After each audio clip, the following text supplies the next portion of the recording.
బీసీలకు రిజర్వేషన్లు 42% మంత్రివర్గం ఆమోదం తెలపడంతో సిరిసిల్ల పట్టణ కాంగ్రెస్ నేతలు సంబరాలు చేశారు.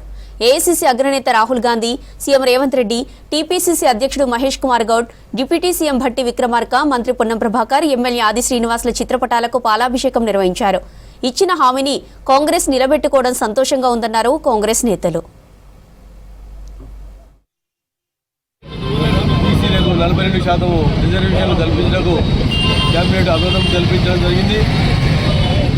ఎన్నికల్లో భాగంగా రాహుల్ గాంధీ గారు కులగణన చేపట్టాలని మన యొక్క రాష్ట్ర ముఖ్యమంత్రి వర్యులు అయినటువంటి రేవంత్ రెడ్డి గారికి సూచించిన సందర్భంగా మన రాష్ట్రంలో కులగణన చేపట్టి దాన్ని కేంద్రానికి పంపించడము, కేంద్ర అనుమతి కోసం కూడా కేంద్ర ప్రభుత్వానికి ఇవ్వడం జరిగింది.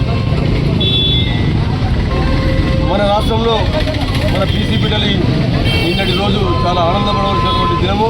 నిన్నటి రోజు రాష్ట్ర మంత్రివర్గం కేంద్రం వద్ద ఉన్నటువంటి చట్టానికి వేచి ఉన్నటువంటి 42% బీసీ రిజర్వేషన్ల యొక్క ప్రక్రియను మరి రాబోయేటువంటి ఎన్నికలు సమీపిస్తున్నాయి కాబట్టి స్థానిక సంస్థల ఎన్నికలు, వివిధ రకాల ఎన్నికలకు సమయం సమీపిస్తున్నటువంటి సందర్భంగా దానికి చట్టబద్ధత కల్పించాలనేటువంటి లక్ష్యంతోనే గౌరవ ముఖ్యమంత్రి రేవంత్ రెడ్డి గారి నేతృత్వంలో ఏర్పాటు చేసినటువంటి మంత్రివర్గ సమావేశంలో మాకెంత, మేమెంత, మాకంత అనేటువంటి ఏదైతే ఉందో దాంట్లో భాగంగా 42% రిజర్వేషన్ను చట్టబద్ధత కల్పించడానికి నిన్న ఆర్డినెన్స్